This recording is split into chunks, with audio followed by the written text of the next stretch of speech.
بسم اللہ الرحمن الرحیم نحمدہ ونصلی علی رسولہ الکریم اما بعد فاعوذ باللہ السمیع العلیم من الشیطان الرجیم بسم اللہ الرحمن الرحیم قال اللہ تبارک و تعالی فی کتاب الکریم ان اللہ وملائکتہ یصلون علی النبی یا ایہا الذین آمنوا صلوا علیہ وسلموا تسلیما اللہم صلی علی محمد وعلی آل محمد کما صلیت علی ابراہیم وعلی آل ابراہیم انک حمید مجید اللہم بارک علی محمد وعلی آل محمد کما بارکت علی ابراہیم وعلی آل ابراہیم انک حمید مجید رب اشرح لی صدری ویسر لی امری واحلل عقدۃ من لسانی یفقہوا قولی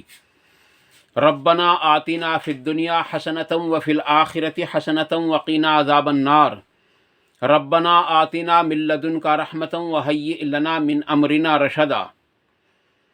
سورۃ الفرقان مومن کی پہچان۔ قرآن کریم کے اندر اس سورت کا نمبر ہے 25 اور اللہ تبارک و تعالیٰ نے اس سورت کی آیت نمبر 63 سے لے کر آخر تک جو مومن کی صفات بیان کی ہیں ان میں سے میں نے تقریباً آپ کے سامنے 9 صفات بیان کی ہیں اب تک۔ ان میں سے جو آخری 3 صفات ہیں، صفت نمبر 7 اور صفت نمبر 8 اور صفت نمبر 9، کیونکہ یہ بڑی اہم اور محتم بالشان صفات ہیں مومن کی،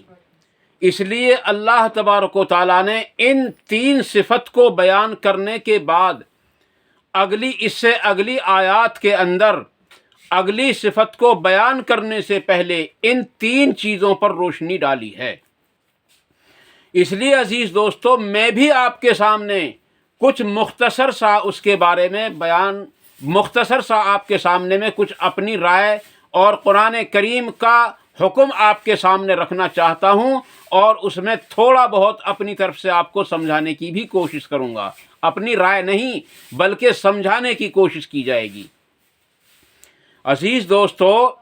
صفت نمبر 7 و 8 اور 9،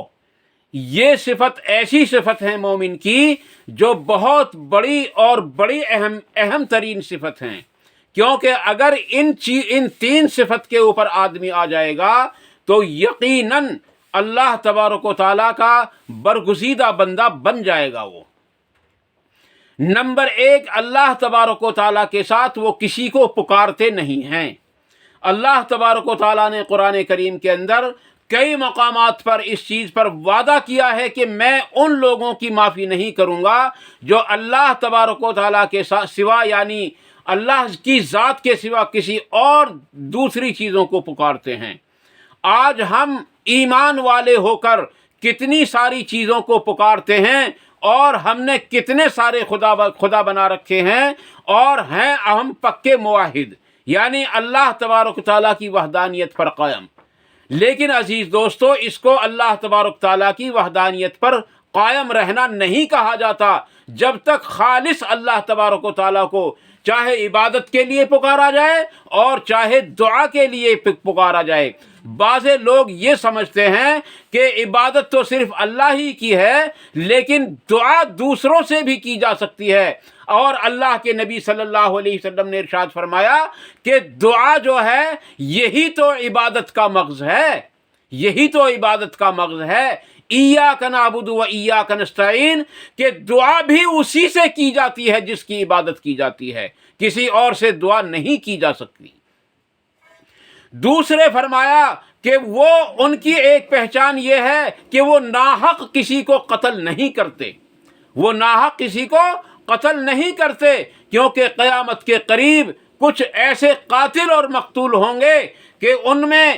کہ نہ تو قتل کرنے والے کو یہ پتا ہوگا کہ میں اس کو قتل کیوں کر رہا ہوں، اور نہ مقتول کو یہ پتا ہوگا کہ میں کس لیے قتل کیا جا رہا ہوں۔ اور فرمایا اللہ کے نبی صلی اللہ علیہ وسلم نے کہ وہ دونوں جہنمی ہوں گے، وہ دونوں جہنمی ہوں گے۔ عزیز دوستو، آج جو ہمارے ہاں عام طور پر قتل کیے جا رہے ہیں وہ بالکل ایسے ہی کہ نہ انہیں یہ پتا، نہ قاتل کو پتا کہ میں کیوں قتل کر رہا ہوں، اور نہ مقتول کو پتا کہ میں کیوں قتل کیا گیا۔ اور تیسرے بے حیائی یعنی زنا کاری، یہ زبردست بے حیائی کا کام ہے، اور اللہ تبارک و تعالیٰ نے اس چیز کی طرف آدمی کو متوجہ کیا کہ اگر کوئی آدمی اس کی طرف چلتا بھی ہے، اور چلنے سے مراد کیا ہے کہ ایسی چیزوں کو دیکھتا ہے جن چیزوں سے اس کا دل اس طرف مائل ہو، تو اللہ تبارک تعالیٰ نے اس سے بھی منع فرمایا ہے، اور فرمایا کہ زنا بے حیائی ہے اور اس کے قریب تر نہ جاؤ۔ اور قریب تر نہ جانے کا مطلب یہ ہے کہ ایسی چیزوں کو بھی نہ دیکھو جو چیزیں اس طرف مائل کرتی ہوں۔ اللہ کے نبی جناب محمد الرسول اللہ صلی اللہ علیہ وسلم نے ارشاد فرمایا، جس آنکھ نے کسی غیر محرم کو دیکھا اس نے زنا نہیں کیا، جس آنکھ نے غیر محرم کو دیکھا اس نے ہاتھ نہیں لگایا، جس آنکھ نے کسی غیر محرم کو دیکھا اس سے زبان سے کچھ نہیں کہا، جس آنکھ نے کسی غیر محرم کو دیکھا اس پر جنت کی خوشبو بھی حرام ہے، حالانکہ جنت کی خوشبو 500 سال کی مسافت کی دوری تک بھی پہنچ جاتی ہے۔ اندازہ لگاؤ، جس نے کسی غیر محرم کو دیکھا وہ زنا بھی نہیں کیا، ہاتھ بھی نہیں لگایا، زبان سے کچھ نہیں کہا، اس کی بات بھی نہیں سنی، صرف دیکھا، اور دیکھنے کے بعد اس نے اپنی نظر کو اس سے نہ بچایا، کیونکہ پہلی نظر تو بقول حضرت علی کے معاف ہے نا، اس لیے اپنی نظر کو نہ بچایا، اپنی نگاہ کو نیچی نہ کیا، اس سے اپنا منہ نہ پھیرا، تو اللہ کے نبی صلی اللہ علیہ وسلم فرما رہے ہیں کہ اس پر جنت کی خوشبو بھی حرام ہے، حالانکہ جنت کی خوشبو 500 سال کی مسافت کی دوری تک بھی پہنچتی ہے۔ اندازہ لگاؤ جس نے یہ کام کیا وہ جنت سے کتنا دور چلا گیا، اور وہاں تو ٹھکانے ہی دو ہیں، یا تو جنت ہے یا جہنم ہے۔ اللہ کے نبی صلی اللہ علیہ وسلم کی حدیث سے صاف ظاہر ہوتا ہے کہ قبر یا تو قبر جو ہے آخرت کی پہلی منزل ہے، اور فرمایا کہ قبر یا تو جنت کی کیاریوں میں سے ایک کیاری ہے، یا جہنم کے گڑھوں میں سے ایک گڑھا ہے۔ پتہ یہ چلا کہ صرف دو ہی چیز ہیں۔ ہاں البتہ ایک مقام پر پتہ چلتا ہے کہ قیامت کے روز جب حساب و کتاب ہو رہا ہوگا تو کچھ لوگ ایسے ہوں گے جن کی نیکیاں اور برائیاں برابر ہو جائیں گی، ان کے بارے میں فیصلہ نہیں کیا جائے گا، ان کو ٹھہرا جائے گا مقام عرفات ہے یا آراف ہے، میرے ذہن میں نہیں رہا۔ اصل بات یہ ہے کہ میرے پاس کتابوں کی کمی ہونے کی وجہ سے میں بھول جاتا ہوں اس کو، تو یا تو مقام آراف ہے یا عرفات ہے، لیکن جہاں تک میں سمجھتا ہوں وہ آراف ہے۔ اس مقام پر ان لوگوں کو ٹھہرایا جائے گا جن لوگوں کے بارے میں مکمل طریقے سے فیصلہ نہ ہوگا۔ سب لوگ جنت میں چلے جائیں گے، جہنم میں چلے جائیں گے، اور یہ لوگ وہاں ٹھہرے رہیں گے جب تک ان کے بارے میں کوئی مکمل طریقے سے فیصلہ نہ آ جائے، اور ان کو روزانہ جنت کی یعنی روزانہ ان کو جنت بھی دکھائی جائے گی اور جہنم بھی دکھائی جائے گی۔ عزیز دوستو، یہ اس کو کہتے ہیں حق الیقین، جس کو قرآن کریم کے پارہ نمبر 27 میں اللہ تبارک و تعالیٰ نے سورۃ الواقعہ کے بالکل آخر میں فرمایا، آخری ایک آیت چھوڑ کر، آیت نمبر 95 میں، کہ یہ ہے وہ حق الیقین کہ جو آدمی اس کے اندر پہنچ جائے گا، بلکہ یہ عین الیقین ہے، جو دیکھ لے گا، دیکھنے کے بعد بھی کوئی اس کا ایمان قبول نہیں کیا جائے گا، عین الیقین ہے یہ، جس کو اللہ تبارک تعالیٰ نے قرآن کریم کے اندر آخری پارے میں ارشاد فرمایا سورۃ الہاکم التکاثر کے اندر، یہ عین الیقین ہے، وہ ہاں عین یعنی دیکھی ہوئی چیز ہے۔ آپ مجھے بتاؤ، جن لوگوں کو روزانہ جن کا حساب نہ ہوا ہو ان کو روزانہ جنت بھی دکھائی جائے اور جہنم بھی دکھائی جائے، وہ دہتے ہوئے انگارے، وہ بڑے بڑے سانپ